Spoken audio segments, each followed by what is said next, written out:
I'm sure there has been a moment where you're like, you wanted to do something, Yeah. but you didn't do it, and somebody else has Somebody done else, it, yeah. and then you're like, Why then you didn't start, I? yeah, Why didn't why I? didn't I? Or it comes with a certain level of criticism too. Yeah. Oh, if it was me, I would have I'd have done done X, it Y, and better. Z, Yeah. right? True. But you didn't.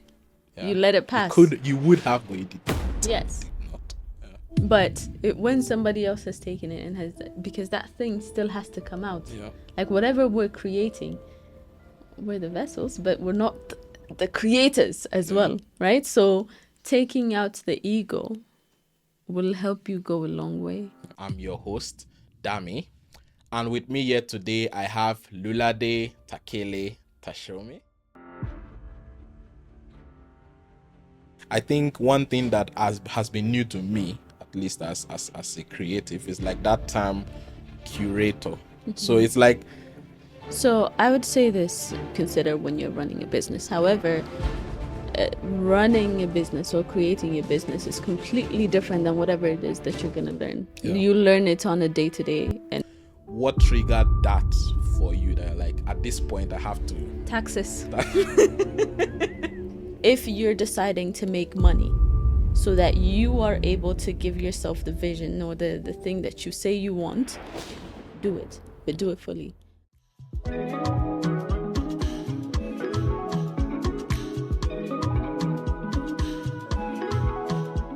Welcome to another episode of the Lucrative Africa podcast. I'm your host, Dami.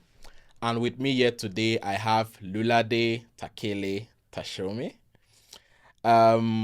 She is a visual artist and the founder and curator of By Lula, through which she curates unique spaces, art, and events that provide a platform for African storytelling. Currently, she works as the Creative Economy Development Manager at the Ministry of Youth and Arts in Rwanda. And with that, I'd like to hand it over to Lula. So, hi, Lula. Hello, hello. Thank you so much for being here. And want to know. Thank you for having me. Thank you. Would like to know what's your story. So, where did this all start? How did you get into the arts? And just take us way back. What's my story? Yeah. Okay.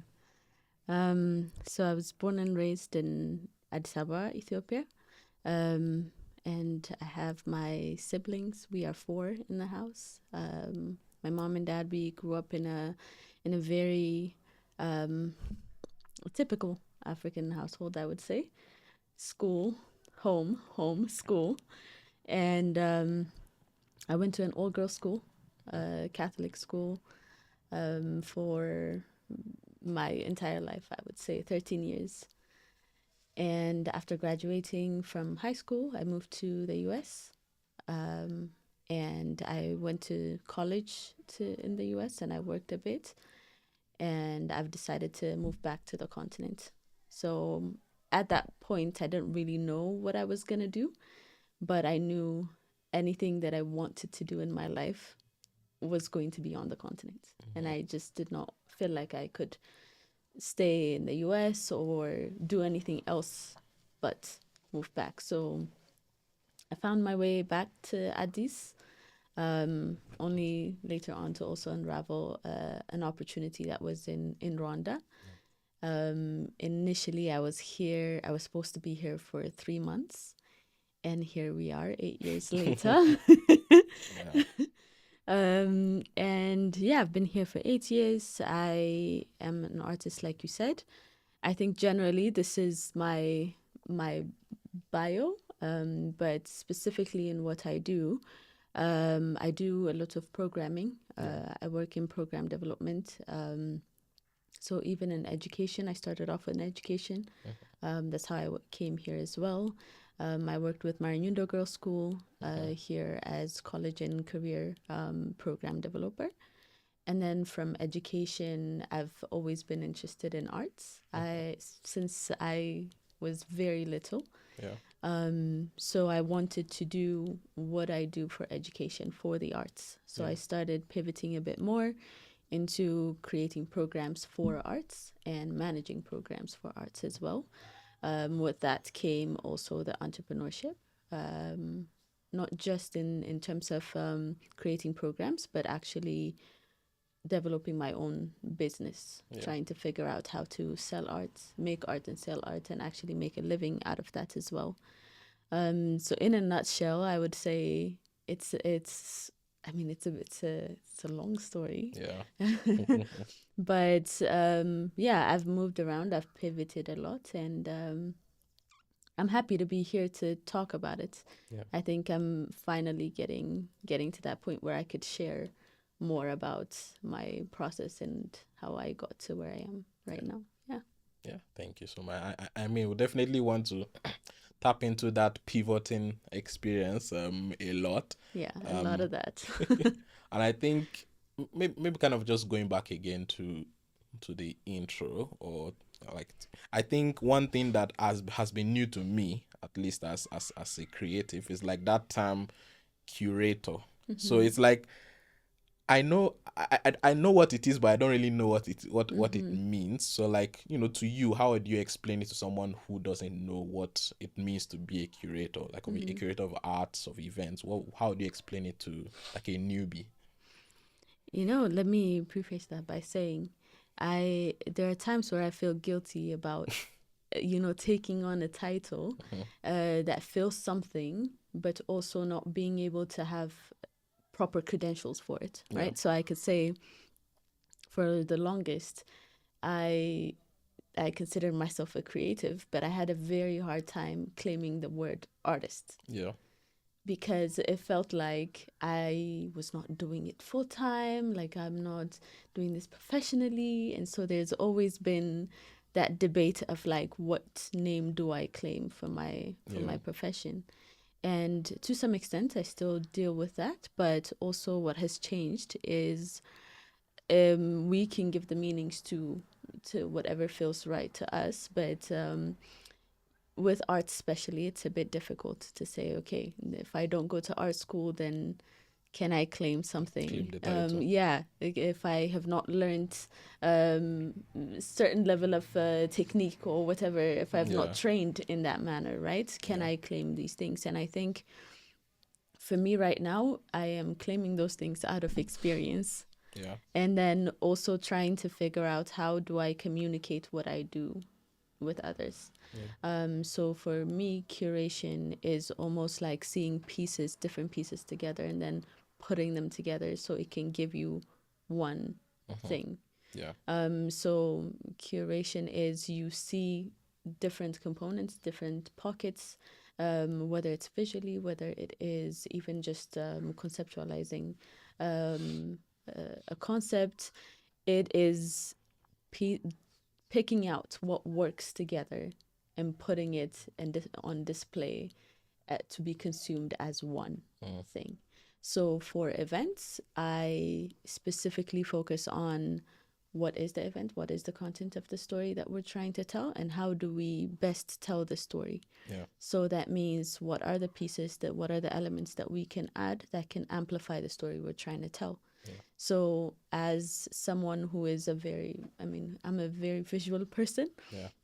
So I know who to talk to or who to connect it with or what to connect it to, what can bring out a certain sensation, a certain feel, a certain, whether it's our senses that need to be awakened, whether it is the touch, the smell, the feel, the look, and being able to put different things together that can tell one story to you, the audience. That's what curation is.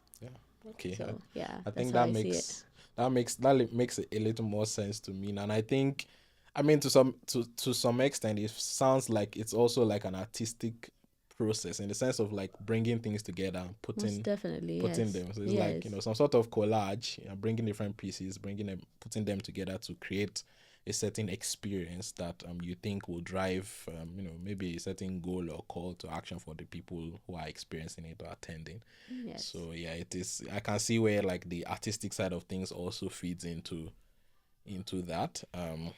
But thanks so much. I think one other thing too that you mentioned, you talked about how when you have not studied arts formally, you find it difficult to take that label or that title of like artist. And I think that also feeds into like the next question I wanted to ask, which is around what you did study in school. So, from my research, I know that I think you studied for a BA in sociology. Yes. Yes. So, I think there's a thing where, there's like groups of people who are like creative entrepreneurs now or artists who studied, and then there's people who study the arts, and then there's most people, which I think is the majority, who did not study the arts and studied something else, but then they found themselves like doing the art. So for you, like, how would you say like the education you had influenced your journey now as an artist?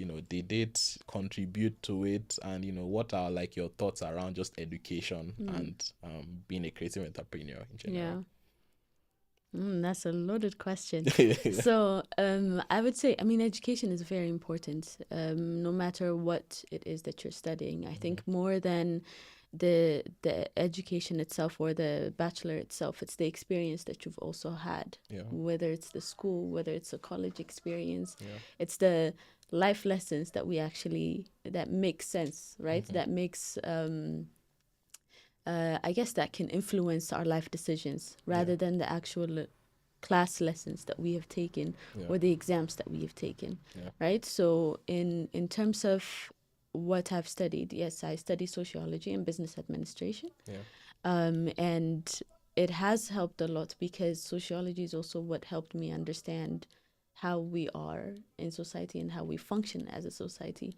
So our cultural influences, our traditional influences, the values that we have on an individual basis, and what you have in your household and your community, your country, your continent, all of these things. Everything is social, right? So it's sociology. And then you can find sociology in film, in the arts, and how do we make sense of the things that are also around us? What do we give value to? So majority of these things, whether you're studying gender, whether you're studying our composition or our cultural influences that actually dictate the kind of decisions we make on the day-to-day, it made it make sense to me, at least. I think through that I've been able to understand myself, and I think I briefly mentioned it earlier. I went to the US to study, and I can say my first experience of being Black was in the US, right? So because I grew up in Ethiopia, and because I grew up seeing people who are the same just color like as me, they eat the same thing, they drink the same things, they have similar conversations and everything. And so the minute you also take yourself out of your home, you get to see the global perspective of who you are, whatever your identity is. And so that's when I got to understand, okay, and within this realm, there is already societal norm that's also already put in as somebody who would identify as that. So even if you don't particularly pick that, there are things that are already chosen for you and you're placed there because of the society, right? So having to understand that and what that means, what it meant to be African, what it meant to be Ethiopian, what it meant to be me in that circumstance, in that space, was important for me to discover as well. Because it's not just me, it's beyond me. I'm representing something bigger than myself, and whether that's a responsibility I gave to myself or a responsibility that was given to us with the way that we grew up. But that becomes your new identity. So then you get to discover that. So for me, that was what my education did for me. Just simply by not being in the same environment and also being able to study theoretically, making it make sense a bit more. It made it make sense a bit more. But yeah, business, I still use it. Very So, practically. Yes. So yeah, that's how my education has influenced, and education is the most important thing. I think if we have certain, even the extracurricular curricular activities, that schools need to have, because that's how we get to explore who we are in every dimension and get to pick what actually interests us. And sometimes these chalk to paper or the notes that we're taking or the exams that we're taking don't particularly set us up very well for life. And so other opportunities must be created for that to happen, to learn the soft skills, I would say. So yeah. Yeah. Well, I think I think it did have a lot of influence then in, like, just helping you understand social norms more, but then also just the move from one place to another also informed like the kind of work that you started creating. And I think, that also ties into the other thing I was going to ask, which is like what inspires your work. Now I guess that is one of those things, the experiences that you have had, just in your country, and then also moving abroad, and then how like that has made you rethink or understand your identity as an African. But like, what else? Are there any other things that inspire the kind of artwork that you create today? I think it's the constant quest for learning myself or finding out what else is there. And I think with that, it's more about identity. It has a lot to do with identity. I think we identify with something so much, and then until we don't anymore, and then we grow out of it, or we don't care for that thing anymore. We evolve a lot as humans. And as a creative, as an artist, I've seen the evolution, like from when I started to where I am right now, Yeah. and where I'm gonna go, I'm sure. Yeah. So it's the quest of figuring out what that process also holds. Not particularly a destination. I don't think there's a specific destination, Yeah. but rather what you get to find out on the way. And that curiosity of what's there is what's inspiring. And I think I also get that through conversations, right? The friends you speak to, or the podcasts you listen to, or the things you watch, and that consistently adds a layer to how you think about your life, how you think about the decisions that you make, or the values you say you have, and so what it's attached to and how it came about. So I think that constant discovery is what allows me to explore even within the arts. And arts is an expression for me, so while I'm figuring it out, I'm creating a piece. But once I'm done with it, or once I've created it, it has the power to be something else for somebody else. Yeah. Right? Because it has done what it needs to do for me, and then it goes to do what it needs to do for the next person, and then that comes like a full circle moment. So yeah, my inspiration is the day-to-day, the conversations, and the constant quest of what else is there for Luladey. Yeah.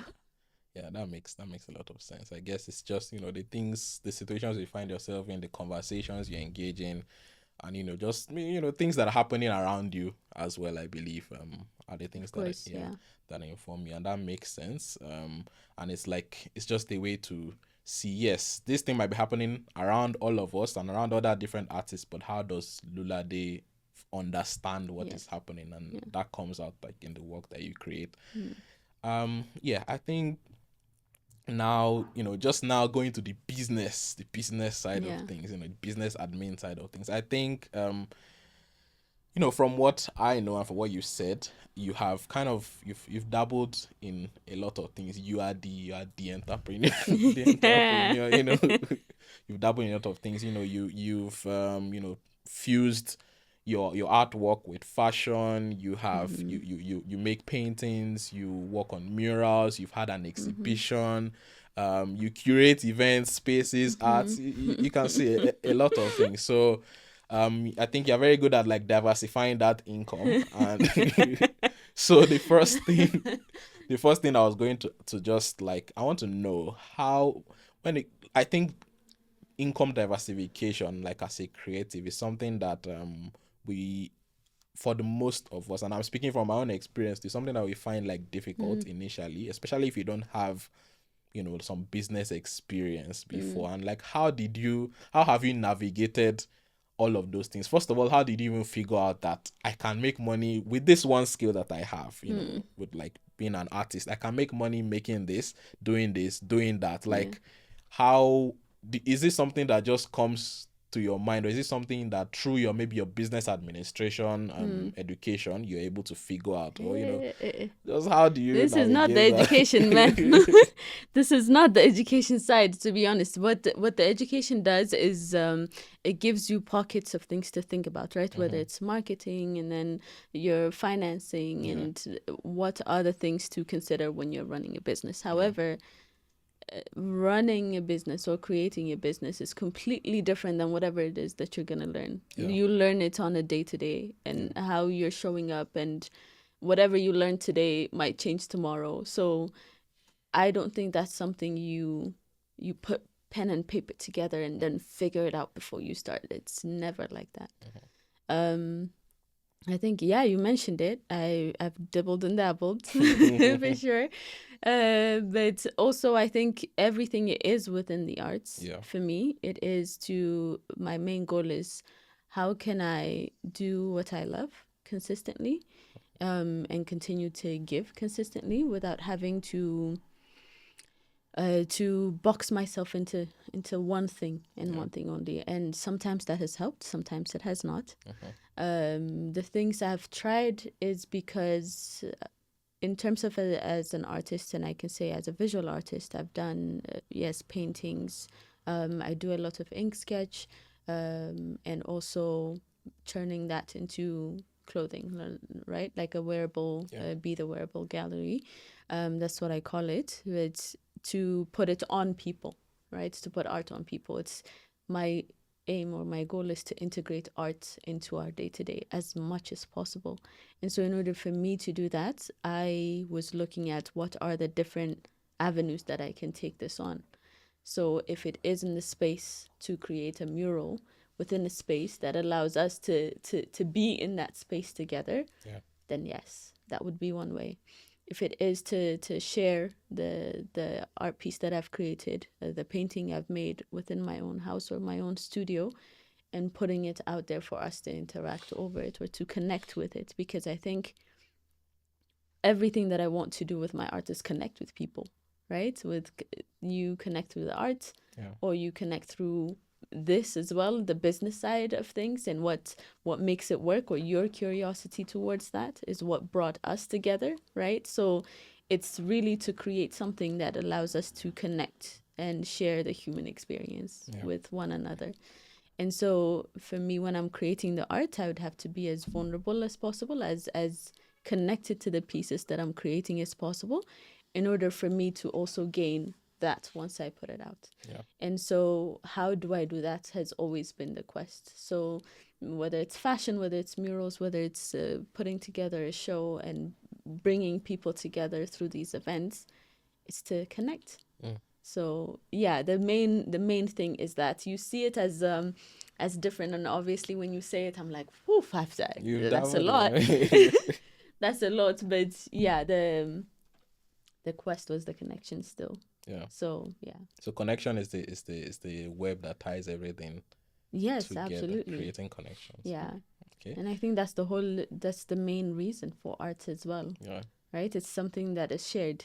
Something that whatever you pick up on, even though it's not what I particularly dropped off, that whatever it is, it connects the dots for us. We may not have the same background, we may not have the same upbringing, but we have a shared experience, which is the human experience. So I mean, that makes sense. I think it's just like, you know, I think there still has to be like some sort of entrepreneurial mindset to still figure out that I can do, because you have people like artists who maybe are like, they are artists, but they just do one thing. Maybe they have paintings, they have a gallery, they sell their work, and I think like it still takes some entrepreneurial Yeah. knowledge to know that I Yeah.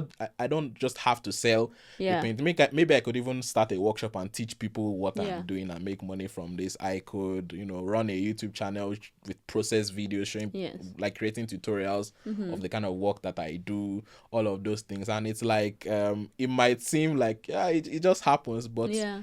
I think there's like an entrepreneurial mindset that is needed to identify the different ways that you can actually Yeah. make That's and very true. make money with I that. mean, we all like money now. So I think it's also to make a living out of the things you love to do, Yeah. right? So you don't have a choice but to make it work. For me, this is what I think. Yeah. If this is what I love to do, then I have to find a way to finance it, at least for the beginning. Yeah. But then it will finance me. Yeah. That's the whole idea. And so if that's the case also, yes, you're right. When something is not working, so I've tried different things. It doesn't mean everything has succeeded, right? You may have the mural that I did, but maybe I didn't get paid for it, or I didn't. Yeah. There are things that really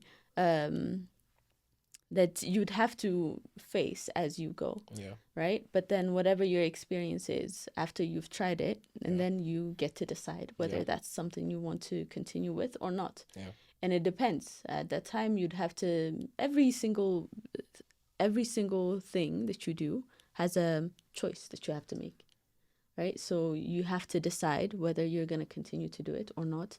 You can decide whether this is worth your time. Right, your efforts, your finances, however you go about it, or even your intelligence, right? And so in that moment, it is to see where you're trying to go, whatever your goal is as an artist, as a creative, and then whatever opportunity comes, does that put forward my ultimate goal? Yeah. And I think for me, that has always been the case. So I'm not afraid to take on a risk, because any business is a risk. Anything you do that does not have a clear pathway is a risk, because then you're gonna test it and see, right? Because there's a drive for that. But then also you need to understand yourself. What is my capacity? What is something that I can deliver, and can I be in it fully? Right, while you're experimenting, while you're doing what you need to do in that pocket, how present am I, how aware am I, how even the KPIs that you have, whether it is the things you want to accomplish, be clear about that vision, test it, and when it shows you, trust it. Like, if it shows you that it's not making money, then it's not making money. You need to change the things that you're doing for that to come in. I feel like that's like some form of like measurement and evaluation, Yes, along the way. Yeah. You must. And sometimes those are time related, because then you would say, okay, maybe I would spend 3 months, I would spend 6 months. It's a bit difficult to see creativity as a business as well, because creativity really runs on energy and flow and the things that we love so much and that we are passionate about. But it still needs some level of regiment. It needs to have some sort of structure in order for it to be sustaining. And so me particularly, I try to separate it. If I'm trying to create for the sake of creating, then I'm not going to be worried about the rent I have to pay. So that means I need to make sure that I have something that is consistently going to pay for the rent, that does not give me the pressure of having to do that. So if that means you do the classes and you have registered people that are consistently coming and paying for that, and that is set, then great. Then you get to also give yourself the liberty to create a bit more. But it's hard when you're trying to run a business and you're also trying to create, because creativity cannot happen if you are stressed, if you are under pressure and you're trying to make something work. Even the things that you create become like, man. You might even start dreading what you loved to do. Of course. And then it becomes a burden rather than something that liberates you, right? So knowing when the push and pull is important. And what is it that you can compromise on, and what is it that you cannot? If I can tell you, for me specifically, if somebody comes and tells me, oh, do this portrait for me, I can't do it. Yeah. I mean, maybe I could be able to paint this person, but if I'm not inspired by the story of this person or who this person is, or I don't even know them, I cannot create something out of that, right? So there are clients that I had to say, no, this is not me, this is not what I do. But there could be other artists who are able to do that, or who don't mind doing that as well, right? Because for me, my artistry does not allow, right? My artistry is something that I share, that I will get to share with you, and if you like the piece, it's great. But it is to be told what to do is not what creates my creative juices, right? So, but if there is somebody who's also good at that, let's say you're an artist who can do portraits and everything else, then we can do that as a production, right? You can produce those things and you can sell your art as that. You do portraits for people, whether it's birthdays, turn that into your marketing strategy. Whatever you're good at and you're okay with doing, try to make money off of it. And when trying to understand also how to make money off of it is, how am I selling my product? How am I communicating what I do? Which is still something that I struggle with. But I think with artists here, or the artists that I've worked with, is also having that clear understanding is what we lack. And so it makes it very difficult because we're selling art, but we don't know who we're selling to. There are some people who are a bit more into the contemporary arts and more flowy, but others may come and say, I want my family portrait on a painting. And so who do they go to? It's not just being an artist and specialize on one thing. You can say whatever you specialize on, you can sell it. You just need to know how to package it and sell it. And I think those are the skills that we're also lacking here in the creative industry as a whole. Having the skill but not knowing how to get it to the market. Okay.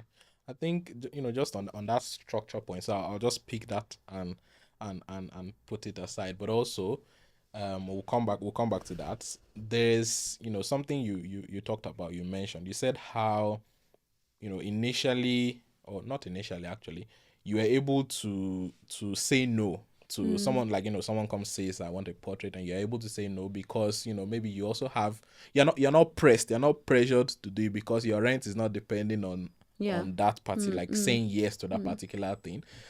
But also I know that, like, at the beginning, especially like when you're just getting into creative entrepreneurship, you're just starting your business, that might not usually be the case for a lot of artists, especially if you didn't have, like, I don't know, some other job you were doing, or some other source of income, or maybe you're still staying in your family's house, like, at the beginning stage when you just started, monetizing your work. How did you navigate, would I say, maybe a transition if you were doing something else like full-time prior, or starting afresh, starting from scratch? How did you navigate that beginning period when there was no steady income that you could rely on and then say no to certain requests? How do you navigate that period at the beginning? You said you're a risk taker, like you're fine with risk, but at that beginning the risks are very high, like, for you. So it is. So I would say this: just because an opportunity is also there doesn't mean that it's going to get you anywhere. So because of these orders that come in, it doesn't mean that it will add to what you're doing. So in that moment, you're making a decision, right? So make the decision according to what you want in that moment, because I think sometimes what we do is we try to hold on to something, but then also we want to grab another thing. Because we don't think what we're thinking or what our vision is, the vision that we have, is going to take us there, right? So this part of trying to grab on different things is what derails the vision. And I think there's a level of discernment that you'll have, and then there are times where it's going to be critical for you to make a decision according to what you need in that moment. So that could be the rent you have to pay or the people you have to pay, and you have to take on an opportunity that came in that may not align with you but can feed the family, right? If that's the decision, do it well. Take it and do it well. Like there's nothing wrong with making that kind of decision. Even when you're saying, oh, my ultimate goal is this, but I can't reach there right now, and these are the opportunities that are here and I want to take them. There's nothing wrong with that. Just be in it fully. I think that's my main thing. If you're deciding to make money so that you are able to give yourself the vision or the thing that you say you want, do it, but do it fully. I think what we struggle with is that we want this, but then the money is here. But then so we have like all of these things that we're thinking about and grabbing. And mostly we also function when we're doing that. We're functioning from a place of lack, right? I'm not going to be able to get there. I'm not going to be able to reach there. So what's available for me right now is this. So I'm just going to take. So we're consistently also lowering whatever it is that we have to work towards. Yeah. Right? So it's a decision. There is a level of responsibility, even though there are a lot of things that happen that are outside of us, whether it is, the policies, the laws that we need, or the taxes, to be lowered down a little bit for the creatives. Like all of these things that are external of us are already created in terms of systems, right? And while there are a lot of efforts to make it more palatable, more feasible for creatives to tap into, we still have a constant decision as artists, as creatives, as business owners, to actively make decisions according to what pushes the agenda of what we want or what we want to achieve. And I think that's where we need to take accountability as creatives as well. Every decision that we make is towards the goal that we're trying to create. And so if it is, I can sell this easily, so I will be able to raise money easily this way, then do it. But then whatever you're going to do, make sure you're building towards the future that you want or the vision that you want. But yeah, as creatives, we're responsible.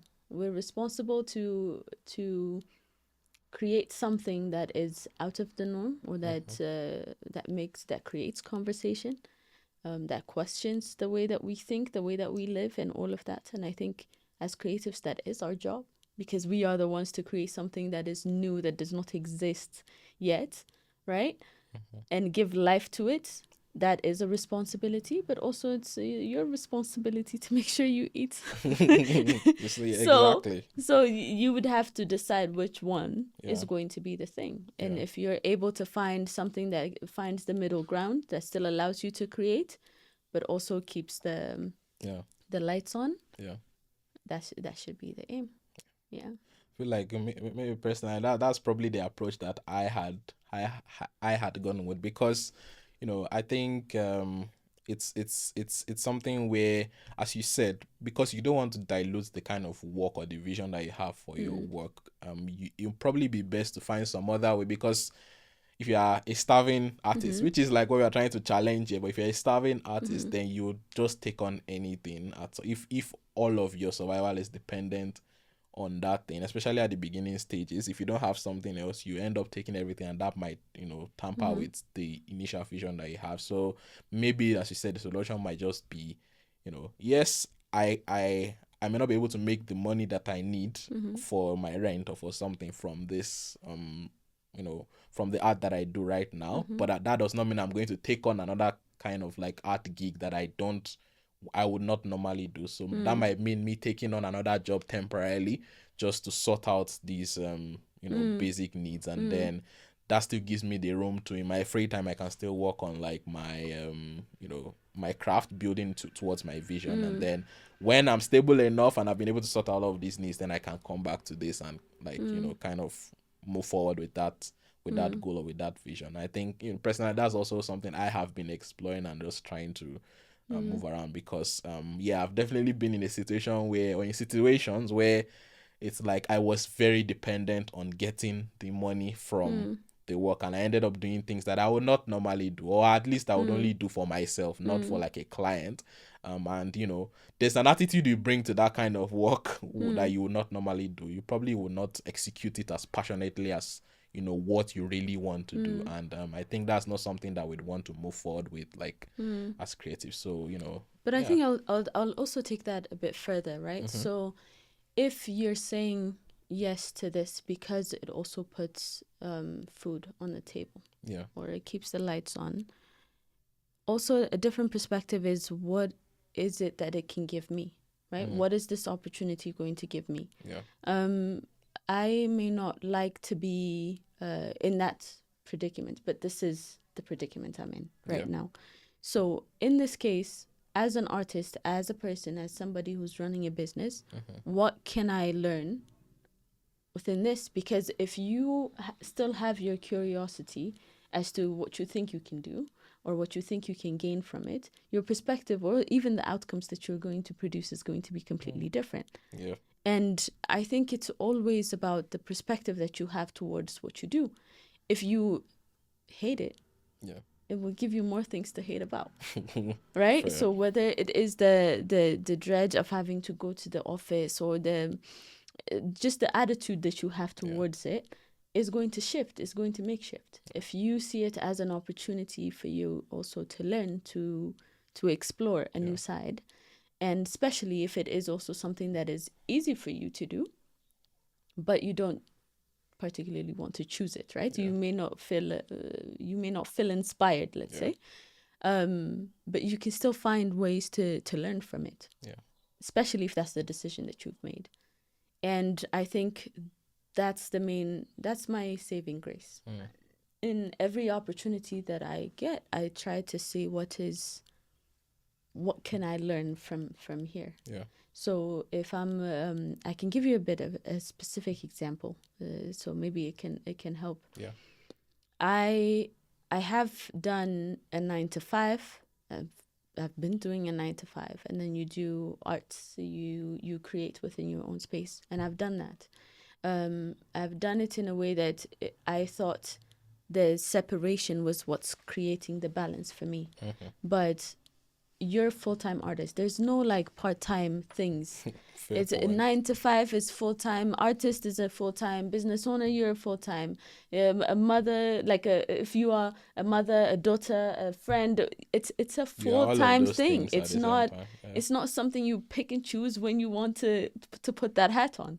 Really. But what makes the difference is the 9-to-5, you are in that space. It gives you the actual space to be in. So that activates a certain type of brain cells, right? So, but it doesn't mean that you are not dealing with a vendor that's bringing things, or that's selling you paint, or that's bringing the canvases that you're going to be working, whatever the case may be. You are on the whole time. And so I think the opportunities that we get also should be seen as that. What part of my life is this also going to aid? And it's not just money. It's just bringing money, right? It's bringing people. It's bringing a challenge, a new way of seeing things anyway. So being open to that, it can open even more doors or more things that you have not been able to see initially.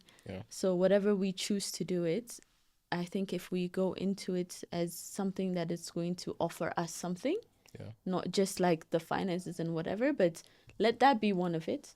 But what else can it give me? What else can I take from this? It will be, our experiences will be very different. I definitely I get what you mean. I think it's just, if you do have to do something you feel like you would not normally do, just have a positive mindset to it, and a growth mindset. What can I learn from this? What else can I gain from this that can possibly also contribute to the main thing that I would want to do? And I think that definitely makes a lot of sense.